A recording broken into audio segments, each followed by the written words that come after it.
परवापासून दिवाळीचं पर्व सुरू झालेलं आहे। आज पाडवा आहे। पाडव्याच्या देखील सगळ्यांना खूप खूप शुभेच्छा। हा पाडवा म्हणजे नवीन संकल्प, नवीन पर्व, सगळ्यांच्या आयुष्यामध्ये सुख समृद्धी आनंद घेऊन येवो अशा मनापासून शुभेच्छा।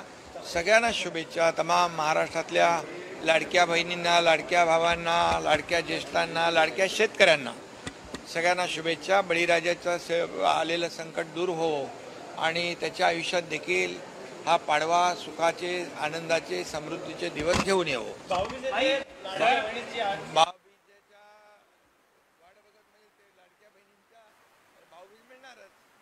भाऊबीज मिळणार आणि लाडकी बहीण योजना कायम सुरू राहणार। रोहित पवारांचं म्हणणं आहे की आरएसएसवर बंदी घाला। ज्या पद्धतीने कर्नाटक सरकारने आरएसएसवर बंदी घालते त्यामुळे महाराष्ट्रामध्ये कॉलेज आणि इतर ठिकाणी आरएसएसचे लोक घुसते आहेत, ते कुठेतरी कॉलेजमध्ये वातावरण खराब करण्याचा प्रयत्न करतात। खरं म्हणजे अशा प्रकारचं वक्तव्य हे दुर्दैवी आहे आणि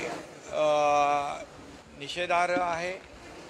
याची निंदा, निषेध करावा तेवढा कमी आहे।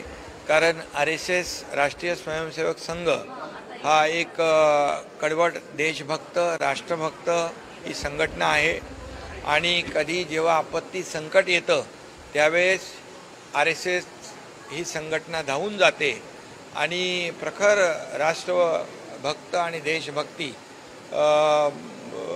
वर काम करणारं हे आरएसएसचं संघटना आहे। आणि खरं म्हणजे अशा आरएसएसवर बंदी घालावी असं म्हणणं अतिशय दुर्दैवी आहे, अतिशय चुकीचं आहे।